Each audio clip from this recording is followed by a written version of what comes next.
സമ്മേളനം കനകക്കുന്നിൽ വൈകിട്ട്. സംവിധായക പായൽ കബാഡിയെ ആദരിക്കും.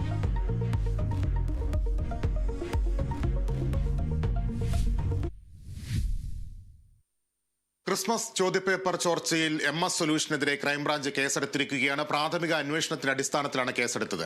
തട്ടിപ്പുൾപ്പെടെ 7 വകുപ്പുകൾ ചുമത്തിയാണ് കേസ്. വിവരങ്ങളുമായി റിയാസ് KMR ആണ് ചേരുന്നത്. റിയാസ്, അധ്യാപകരുടെ അടക്കം മൊഴിയെടുത്ത് അന്വേഷണം പുരോഗമിക്കുകയാണ്. ഇപ്പോൾ MS സൊല്യൂഷൻ എന്ന സ്ഥാപനത്തിനെതിരെ എന്തൊക്കെ വകുപ്പുകൾ ചുമത്തിയാണ് കേസെടുത്തിരിക്കുന്നത്?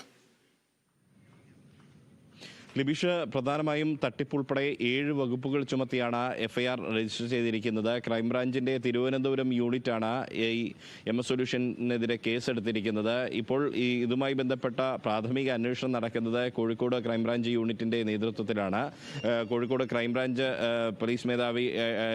ക്രൈംബ്രാഞ്ച് മേധാവി, ജില്ലാ മേധാവിയായിട്ടുള്ള മൊയ്തീൻ കുട്ടിയുടെ മേൽനോട്ടത്തിലുള്ള അന്വേഷണ സംഘം മലപ്പുറം DYSPയുടെ നേതൃത്വത്തിലാണ് ഇതിന്റെ അന്വേഷണം നടക്കുന്നത്. അതിൽ തന്നെ ഈ പ്രാഥമിക അന്വേഷണ തന്നെ ഇതിൽ അപാകതകൾ കണ്ടെത്തുകയും MS സൊല്യൂഷൻസ് ഉടമ മുഹമ്മദ് ഷുഹൈബ് നെറ്റ്വർക്കുകളായി തന്നെ ഇത്തരത്തിൽ ചോദ്യപേപ്പർ ചോർത്തിയിരുന്നതായി കണ്ടെത്തുകയും ചെയ്തിട്ടുണ്ട്. അതിൽ തന്നെ ഈ DDE മനോജ് കുമാറിന്റെ, കോഴിക്കോട് ഉപവിദ്യാഭ്യാസ ഡയറക്ടറുടെ അടക്കം മൊഴി ഏറെ നിർണായകമാവുകയും ചെയ്തു. അതിന്റെ അടിസ്ഥാനത്തിലാണ് ഇപ്പോൾ ക്രൈംബ്രാഞ്ച് സംഘം കേസെടുത്തിരിക്കുന്നത്. ഇനിയിപ്പോൾ ഈ MS സൊല്യൂഷൻസ് ഉടമ മുഹമ്മദ് ഷുഹൈബിനെ കസ്റ്റഡിയിലെടുത്ത് ചോദ്യം ചെയ്യുന്നത് അടക്കമുള്ള കാര്യങ്ങളിലേക്ക് ക്രൈംബ്രാഞ്ച് സംഘം നീങ്ങുമെന്നുള്ളതാണ്. അതിന്റെ പ്രാഥമിക ഘട്ടം എന്ന രീതിയിൽ ഒരുപക്ഷെ നോട്ടീസ് നൽകിയുള്ള ചോദ്യം ചെയ്യലായിരിക്കുമോ എന്നുള്ള കാര്യം എല്ലാം തന്നെ ആലോചിച്ചു വരികയാണ്. അതിന് മുന്നോടിയായാണ് ഇപ്പോൾ ക്രൈംബ്രാഞ്ച് സംഘം കേസെടുത്തിരിക്കുന്നത്. ഏറെ ഗൗരവകരമായ ഒരു വിഷയമാണ്. ഒരു പരീക്ഷാ പേപ്പർ, പ്രത്യേകിച്ച് പരീക്ഷാ കാലയളവിൽ ചോദ്യപേപ്പർ ചോരുന്നു. ആ ചോദ്യപേപ്പർ ചോർന്ന് അതിൽ അന്വേഷണം പ്രഖ്യാപിക്കുന്നു. അതിനെതിരെ പ്രതിഷേധങ്ങൾ ഉയരുന്നു. അതിനിടെ വീണ്ടും ഈ പ്രതിഷേധങ്ങളും അന്വേഷണവും ഒക്കെ നടന്നുകൊണ്ടിരിക്കുന്നതിനിടെ വീണ്ടും കെമിസ്ട്രി പരീക്ഷയുടെ ചോദ്യപേപ്പർ കൂടി ചോർത്തുന്നു. അതും പരസ്യമായി നിയമ സംവിധാനത്തെ ഉൾപ്പെടെ വെല്ലുവിളിച്ചുകൊണ്ട് ഈ കൊടുവള്ളിയിലുള്ള MS സൊല്യൂഷൻസിന്റെ ഉടമ മുഹമ്മദ് ഷുഹൈബ് രംഗത്ത് വരുന്ന ഒരു സാഹചര്യം. അതിന് പിന്നാലെയാണ് ഇന്നലെ ഈ ക്രൈംബ്രാഞ്ചിന്റെ ഉന്നത സംഘം തിരുവനന്തപുരത്ത് യോഗം ചേർന്ന് കൂടിയാലോചന നടത്തി ഇതിൽ കേസ് എടുക്കാം എന്ന നിയമോപദേശം ലഭിച്ചതോടുകൂടി കേസെടുക്കുന്ന ഒരു സാഹചര്യം ഉണ്ടായിരിക്കുന്നത്. ലിബീഷ്, റിയാസ്, ഈ കേസിന്റെ അന്വേഷണം ഇപ്പോൾ മറ്റ് ഏതൊക്കെ ദിശയിലേക്കാണ് നീങ്ങുന്നത്? കൂടുതൽ സ്ഥാപനങ്ങളിലേക്ക് അന്വേഷണം ചെന്നെത്തി നിൽക്കുന്നുണ്ടോ? തീർച്ചയായും ഇത് സംബന്ധിച്ച ഈ ചോദ്യപേപ്പർ ചോർച്ച നേരത്തെയും ഉണ്ടായിരുന്നു എന്ന തരത്തിലുള്ള ഈ തുടക്കത്തിൽ ഇത് പുറത്തു വരുന്നത് ഈ KSU ഉൾപ്പെടെയുള്ള വിദ്യാർത്ഥി സംഘടനകളുടെ ഒരു ആരോപണത്തിന്റെ പശ്ചാത്തലത്തിലായിരുന്നു. അതോടുകൂടി തന്നെയാണ് ഈ MS സൊല്യൂഷൻസിനെതിരെ അന്വേഷണം നടക്കുന്നതും. MS സൊല്യൂഷൻസ് ആണ് ഇതിന്റെ പിറകിലെന്ന് അവരുടെ YouTube വീഡിയോ അടക്കം തെളിവായിക്കൊണ്ട് സ്വീകരിച്ചുകൊണ്ട് വ്യക്തമാവുകയും ചെയ്തത്. അത് പിന്നീട് പൊതുവിദ്യാഭ്യാസ വകുപ്പ് മന്ത്രി V ശിവൻകുട്ടി തന്നെ ഇങ്ങനെ ഒരു ക്രിസ്മസ് പരീക്ഷ ചോദ്യപേപ്പർ ചോർന്നു എന്ന കാര്യം ഔദ്യോഗികമായി സ്ഥിരീകരിച്ചു. അദ്ദേഹം വകുപ്പ് തല അന്വേഷണം പ്രഖ്യാപിച്ചു. അതിനുശേഷം DGPക്ക് ലഭിച്ച പരാതിയുടെ അടിസ്ഥാനത്തിലാണ് DGPയുടെ ഉത്തരവിനെ തുടർന്ന് ക്രൈംബ്രാഞ്ച് പ്രത്യേക സംഘം പ്രാഥമിക അന്വേഷണം നടത്തിയത്. അതിന് പിന്നാലെ ഇപ്പോൾ ക്രൈംബ്രാഞ്ച് കേസെടുക്കുന്ന ഒരു സാഹചര്യമൊക്കെ വന്നത് അങ്ങനെയാണ്. അതിന് പിന്നാലെ തന്നെ KSU മറ്റൊരു ആരോപണവുമായി രംഗത്ത് വന്നിരുന്നു. ഈ നേരത്തെയും ഇത്തരത്തിൽ പരീക്ഷാ പേപ്പറുകൾ ചോദ്യപേപ്പറുകൾ ചോർന്നിട്ടുണ്ട്. അതിൽ വിശദമായ ഒരു അന്വേഷണം വേണമെന്നൊരു ആവശ്യം ഉന്നയിച്ചിരുന്നു. ആ പശ്ചാത്തലത്തിൽ ക്രൈംബ്രാഞ്ച് സംഘം മറ്റ് സ്വകാര്യ ട്യൂഷൻ സെന്ററുകളുടെ പ്രവർത്തനം കൂടി നിരീക്ഷിക്കുന്നുണ്ട്, അത് പരിശോധിക്കുന്നുണ്ട്. അക്കാര്യത്തിലും അന്വേഷണം നടക്കുന്നുണ്ട്. കഴിഞ്ഞ വർഷത്തെ ക്രിസ്മസ് പരീക്ഷ, ഓണപരീക്ഷ അടക്കമുള്ള കാര്യങ്ങളിലാണ് അന്വേഷണം നടക്കുന്നത്.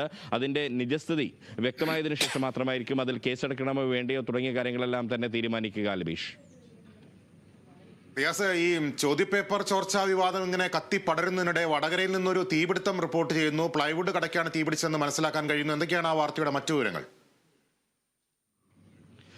ഇന്ന് രാവിലെ 6:30 വടകര കരിമ്പനപ്പാലത്ത് ഈ പ്ലൈവുഡ് കടയ്ക്ക് തീപിടുത്തമുണ്ടായത്. വലിയ തീപിടുത്തം ആണ് ഉണ്ടായത്. ഷോർട്ട് സർക്യൂട്ടാണ് എന്നാണ് പ്രാഥമിക നിഗമനം. അതിൻ്റെ കൃത്യമായ കാരണം കണ്ടെത്തേണ്ടതുണ്ട്.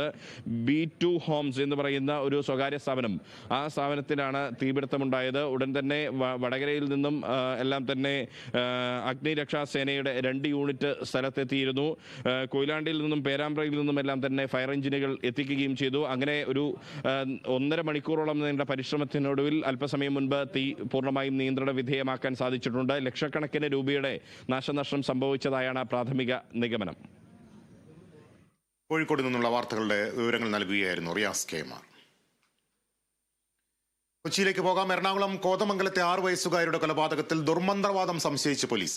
രണ്ടാനമ്മ അനീഷയുടെ മൊഴികളിൽ വൈരുദ്ധ്യമുണ്ടെന്നും പോലീസ് പറയുന്നു. സംഭവത്തിൽ കോതമംഗലം സ്വദേശി നൌഷാദിനെ ചോദ്യം ചെയ്യുകയാണ്. വിശദാംശങ്ങളുമായി എബി തോമസ് ആണ് ചേരുന്നത്. എബി, ഈ നൌഷാദ് എങ്ങനെയാണ് ഈ കൊലപാതക ചിത്രത്തിലേക്ക് വരുന്നത്? ലിബീഷ്, ഈ പ്രതിയായിട്ടുള്ള ഈ അനുഷയ്ക്ക് ഈ ദുർമന്ത്രവാദം പോലുള്ള ചില സംഗതികളൊക്കെ ഉണ്ട് എന്നുള്ള ഒരു കാര്യം നാട്ടുകാരോട് ചില ഈ കുട്ടിയുടെ അച്ഛൻ പറഞ്ഞിട്ടുള്ള സംഭവത്തിന്റെ വെളിച്ചത്തിലൊക്കെ തന്നെയാണ് ഇത്തരത്തിലൊരു സംഭവം ഈ ഒരു രീതിയിലേക്ക് കാര്യങ്ങൾ എത്തുന്നത്. ഈ നൌഷാദ് അവിടെ ദുർമന്ത്രവാദം ഉൾപ്പെടെയുള്ള ചില കാര്യങ്ങളൊക്കെ നടത്തുന്ന സംഘത്തിൽപ്പെട്ട ഒരാളാണ് എന്നുള്ളതാണ് പോലീസിന് പ്രാഥമികമായി ലഭിച്ചിരിക്കുന്ന വിവരം.